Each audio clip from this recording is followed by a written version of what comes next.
good afternoon ito. May gagawin tayo dito. Third session niya pa lang, taga Sulipan. Mild stroke siya, pero nagka-blood clot, no? Pero hindi naman gano'n na yung nakaratay at least kahit pa. At naman sa kanya yung lakad at saka salita. Tsaka pag humina yung right side, no?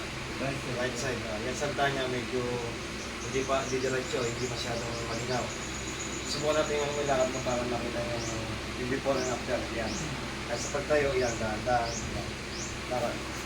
Yan, oh. Tutubo. Oh, yan. Sige, boy, tagot. Yan. Dapat may umakay sa kanya. Yan guys, tandaan nyo guys to, May 26, 2026, first session namin ni Kuya. Yan yung unang session namin, ito bata pa lang to. Siya si Allen Tunanan. Sulipan. 46 years old, na mild stroke, nagka-blood clot. Kailan na hospital to? Noong 2017. May 17. Na-stroke to May 17. Ngayon, simulan ko siya ng therapy. May 26, tanda nyo guys, May 26, 2026. First session namin to guys. Sige guys, hindi makalakad mayos, kailangan may kantabay. Papakita ko sa inyo after 1 month, mag-update ako sa inyo. Sige guys, salamat sila namin. Ito, magsalita, ano pangalan mo? Allen. Yan, di pa mali yung salita. Dahil sa pag-stroke niya, parang umatras ang dila, kaya hindi malinaw ang pagkasalita niya. Ilang taon ka na? 40. Di ba, di malinaw. Bilang ako 1 to 10? 1, 2, 3, 4, 5, 6, 7, 8. Hindi malinaw, kaya yan ang ayos natin. Adjust natin, speech therapy tayo dito. Labas mo dila, labas.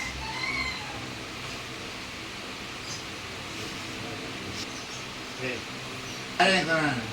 Allen, Allen. Punanan. Kunan. Huwag mo bibilisan pa rin ito. Yan guys, unang session pa lang namin, May 26, 2026. Ang session namin, i-update ko after 1 month, yung mga hindi masyado. Kung matatandaan nyo, ito yung stroke patient ko nung na-stroke to nung May, May 17. May 17. Ilang araw sa hospital kasi ito? 1 week. 1 week sa hospital.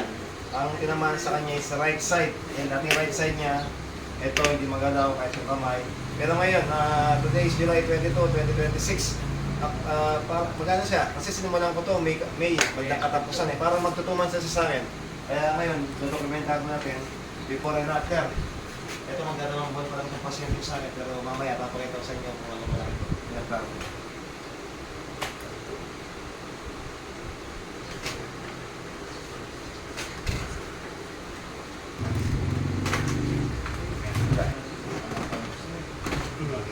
Ito yung gusto ko niya. Diretso. 1, 2, 3. Niya, right side. Last 2. 2. 3. Ito magto 2 months pa lang kami nito. May papakita pa ako mamaya, mas matindi. Dahil ngayon siya pumupunta ng drive dito. Kaya pag hindi na speech therapy ginagawa natin sa kanya.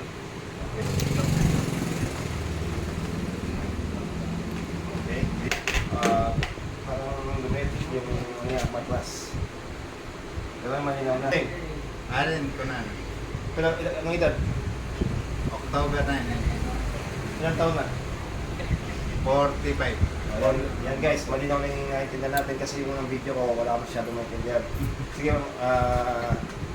ano masasabi mo? Tayo ka para makita yung lakad niya. Tayo ka. Lakad ka. Dito, balik. Mag-view ko meron. Sige, okay. Huwag mo na. Yan, ano masasabi mo sa kulang 2 buwan natin yung mga session? May nagbago ba? Malaki ba pinagbago? Marakol pa ang bay. Yan guys, sa tulogin ko, malaki daw pagbabago kapag paano.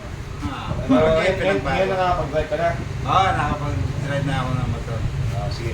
Sige guys, i-update ko i-upload ko by 2 to 20 so for this i-upload ko rin pa na-upload. Sige, salamat. Guys, so yan, yun ang pasyente natin. Siya na nagdadrive ngayon, dati natin dyan ng tapos pagbaba sa motor, inaantabayanan yan. Yan, tingnan natin. Siya na nagdadrive ngayon sa service niya. Ayos! O yan guys, so. Sige, bye-bye na! Siya na nagdadrive ngayon. Okay, sige, salamat! Meron naman tayong malaking progreso. Yan.